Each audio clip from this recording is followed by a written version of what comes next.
Okay, welcome everyone to the Office of Sponsored Programs Research Core Development Team Video Training Library. Today we're going to be going over granting access to funds, chart field strings in iLabs. So this will help you guys better manage your lab and or your department. So first off, when you get to your iLab's home screen, this is the home landing page, you're going to go up to the top left and go to the hamburger icon. You're also then going to scroll down to the Manage Groups, and under that, you're going to see My Groups. In the My Groups, select that, and you need to go to the lab in which you're trying to manage. So if someone has come up to you and said in the whatever lab, they need access to a chart field string, you need to select the lab in which that corresponds. Now, there's going to be some people that have just one lab, and that's okay. But then there's going to be some, such as the accountants. I know some accountants out there that may even have upwards of 30 labs that they manage funds for, and you just need to select the corresponding lab in which you can get access to. Once you've done that, you're going to come to the lab members screen, okay? And when I mean that, right here is our members tab. So it takes that to you automatically on the members tab. Now there's these different navigation tabs here. There's a membership request and chart field strings, members tab, budgets, bulletin board, and group settings. We're going to go over these first two. We're not going to go over any of these other ones here. That is for additional training, very in-depth training of how to set budgets up for certain people inside of a lab. The bulletin board is a messaging feature, and there's some other settings that we can go into more in depth. But today we want to focus on these two for granting access to funds. But otherwise, we look at our members screen here, and we want to make sure that we have our members and what they're approved for and their phone numbers.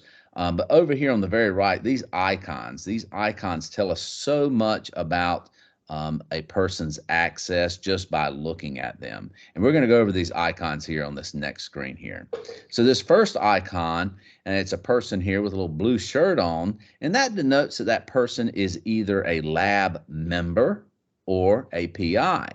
Now, if you take your cursor, okay, from your mouse pointer and hover over that icon inside of iLabs, and I'll show you that in the live demonstration, it will tell you if it's the PI or just a lab member.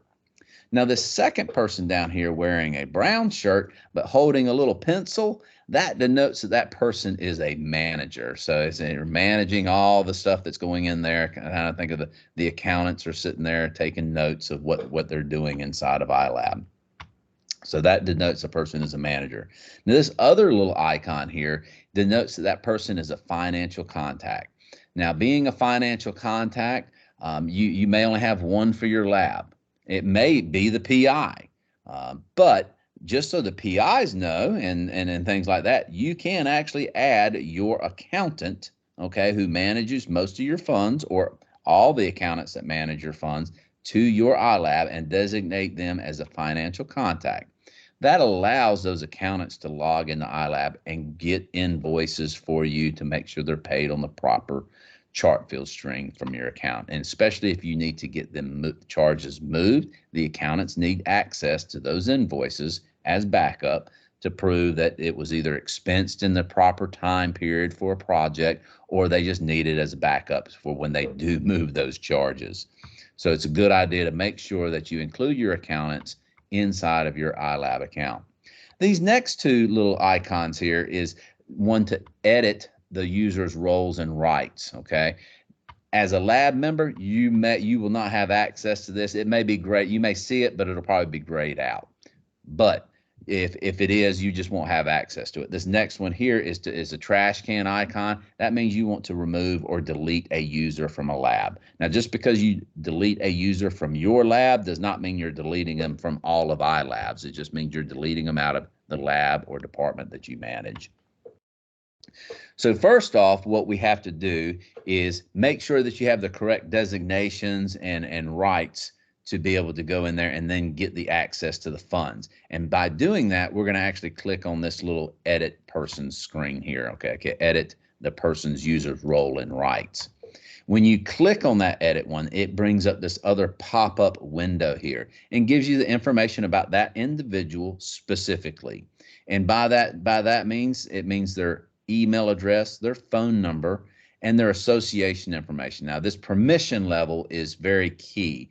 This is a lab member, and from looking at it, they do not have any ordering rights. This lab member cannot order inside of this lab. Okay, and by that right here, you can see it says can order with a question mark. If it was checked, that means that this person can order inside of, for this lab to other core facilities. They can go to a core facility and order. But there's another caveat. There's two parts. Can they order? And then do they have access to a chart field string? That's going to be on a couple screens here later, but we want to make sure you guys understand. This gives them ordering rights. They can order, but then you have to say they have ordering rights to use these funded chart field strings.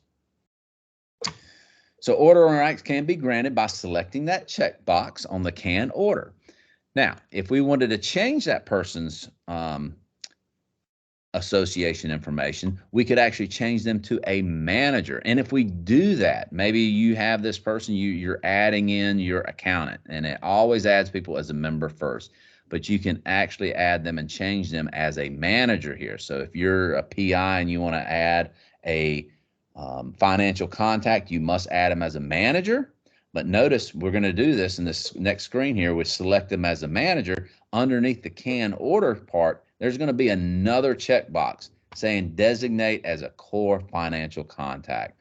If you check that box, that gives them that little $ beside their profile, and also means that they can go in and search invoices for the whole lab. So make sure if you have your accountants there, make sure they're designated as a core financial contact. They also have to be designated at the permission level as a manager. Okay, so just because they're a manager doesn't mean you have to give them ordering rights, though. They don't need to order. They just need to be the core financial contact.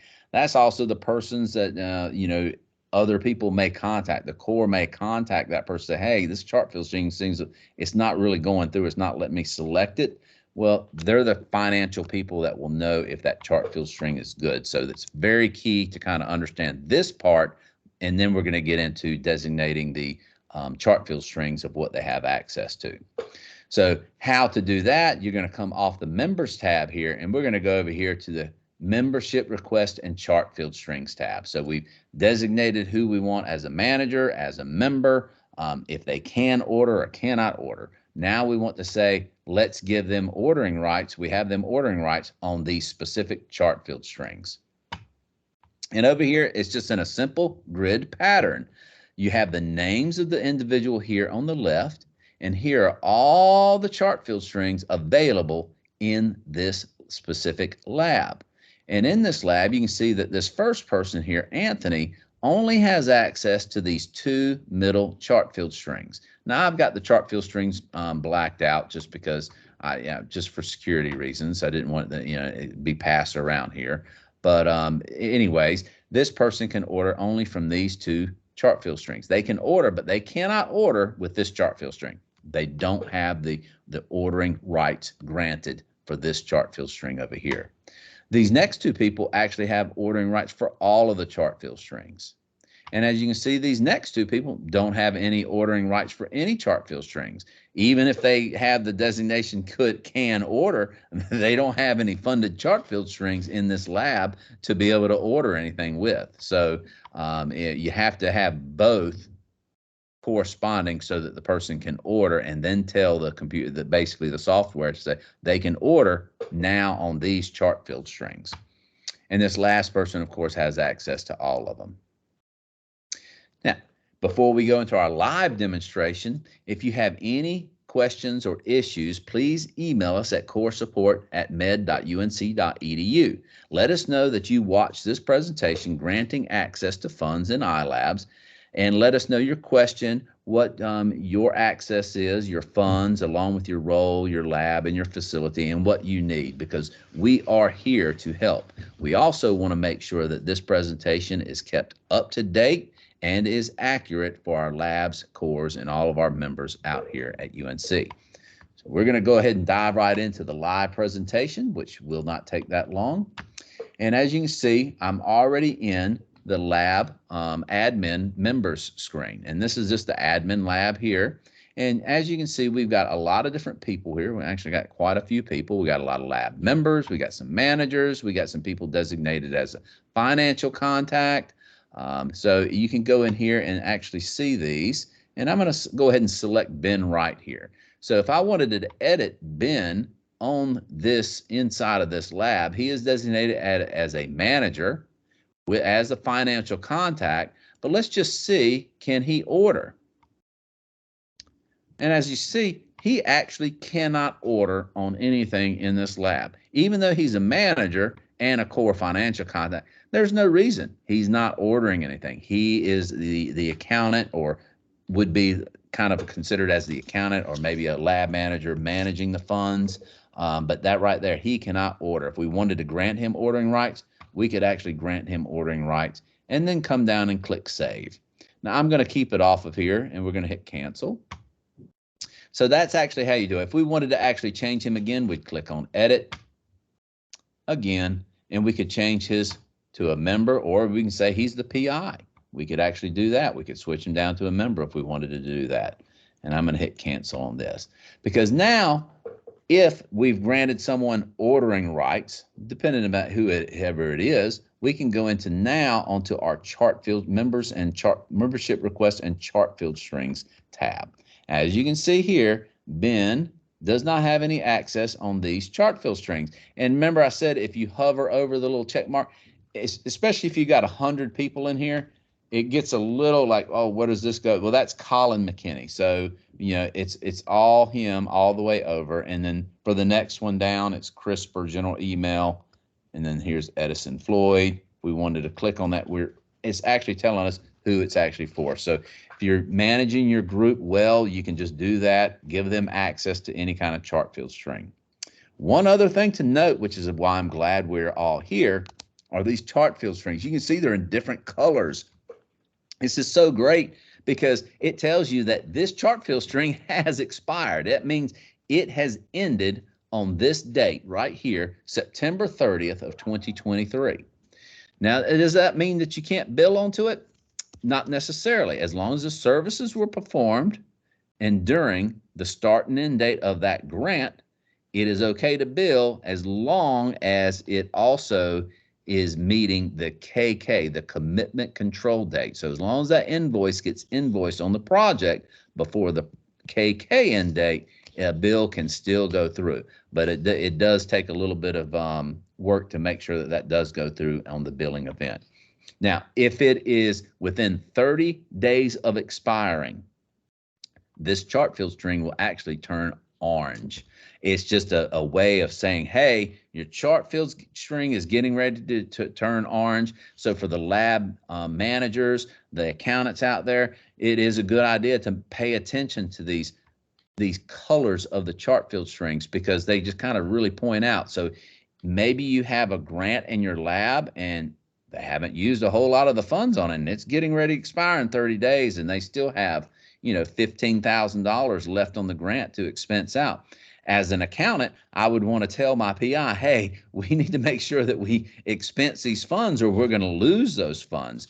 So make sure you're either purchasing or, hey, can we, you know, transfer money over to the salaries portion to expense that money. We don't want to lose that money. We don't want to give money back.